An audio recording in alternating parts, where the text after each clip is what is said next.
Throughout human history, we have constantly come up with new ways to play games.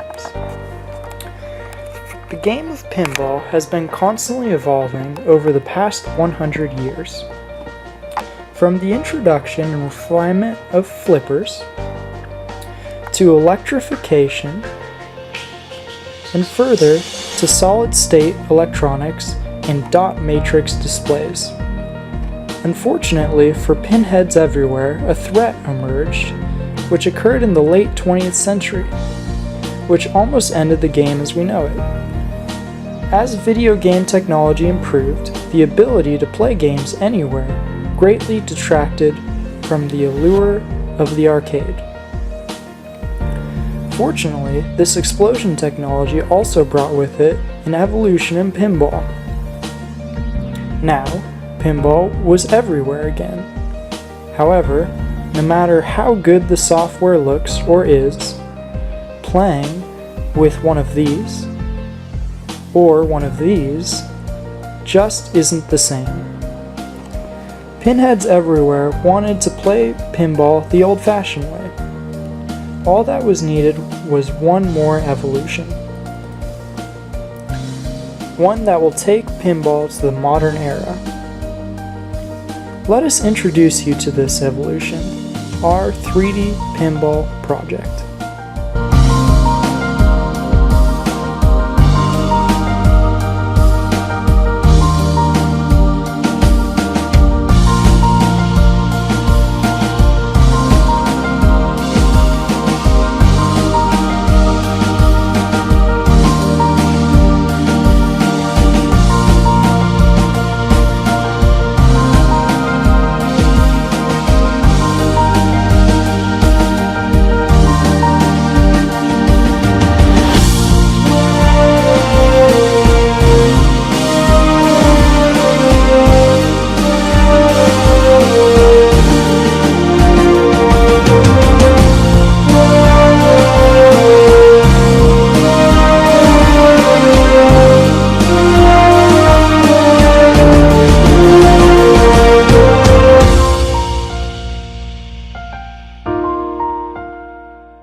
Hey, I'm Mike Watson.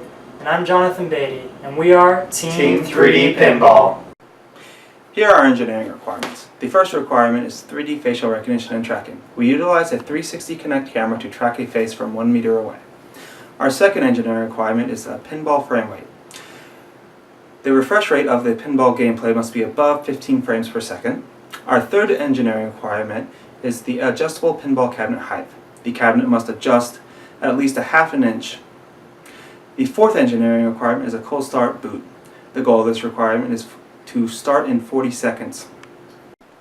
For our fifth engineering requirement, we utilize Future Pinball software, which loads and plays all our pinball gameplay.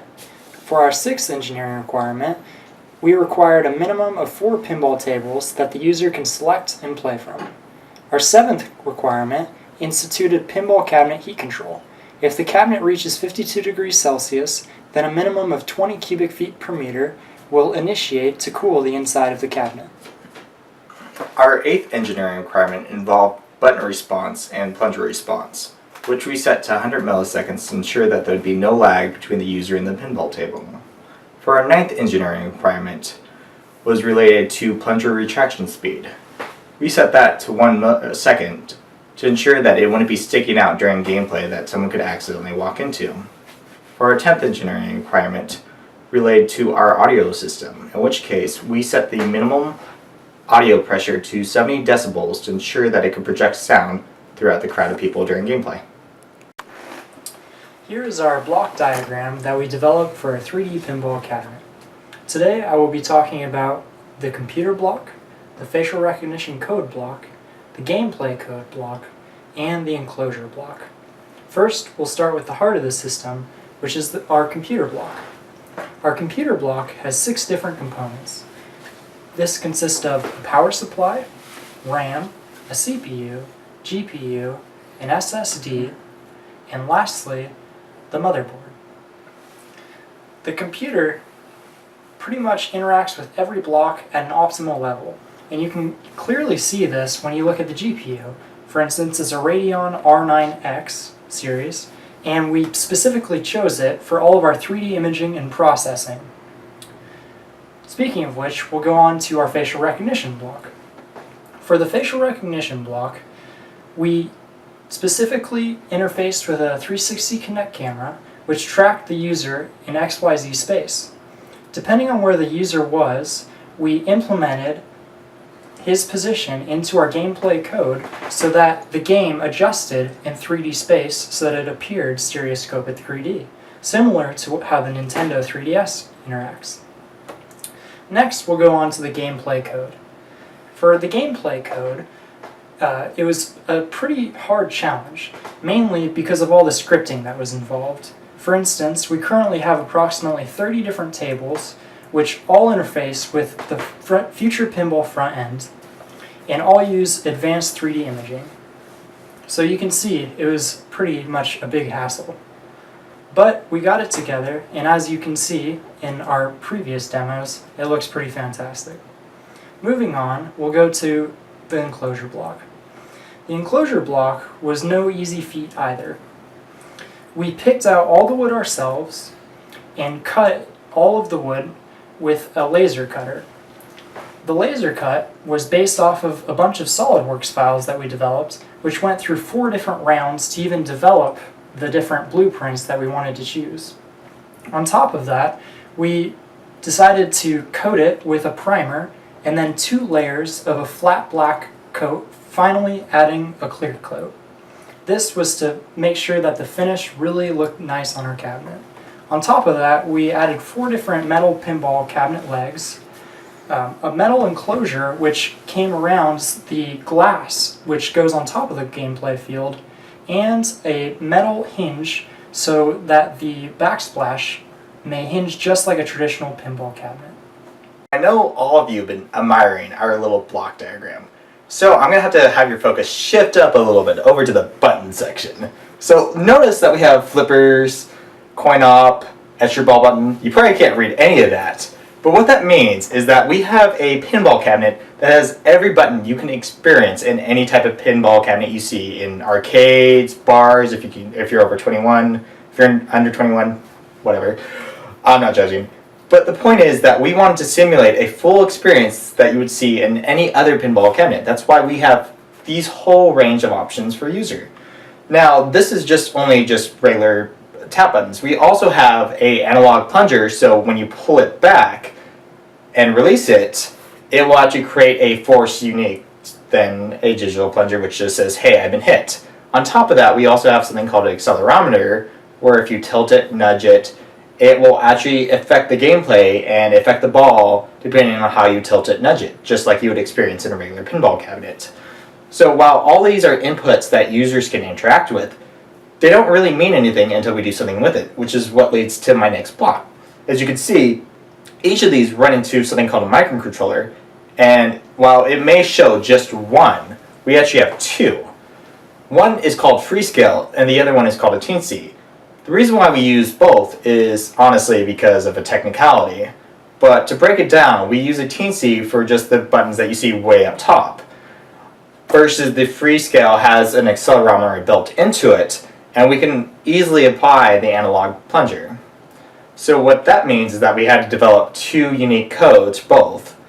So to ease that up a little bit, we decided to go with an approach that a lot of gamers are familiar with, which is using a keyboard to play games with. So if you never played any computer game whatsoever, you know your A, B, C, anything like that, just characters, by pressing one of those, you'll get a response in-game. With that theory in mind, we actually had the microcontroller act like a keyboard. It's not a natural keyboard, keep in mind, but it acts like a keyboard. So when the computer actually sees a response, it thinks the keyboard's responding or getting a message from it. This leads to a gameplay experience where you hit a flipper button, anything like that, and you'll get an actual response. Our last few blocks are the fan controller, the sound block, the camera block, and the monitor block. For the fan controller, we used a thermistor in a voltage divider configuration with a comparator. The comparator sent a voltage to a MOSFET which allowed current into a fan such that as the temperature increased in the enclosure, the fan speed increased. For the camera block, we used a 360 Connect camera. The important parts being that it could take in 30 frames per second imaging for the 3D facial tracking, and it could tilt up or down by 20 degrees. The monitor block was a gameplay, DMD, and backsplash displays. The gameplay and backsplash used HDMI cables, while the DMD used a DVI cable. The sound block was a 200 watt acoustic audio system, which allowed us to play our 70 decibel sound really nicely, which could go up to 120-ish if we cranked it up.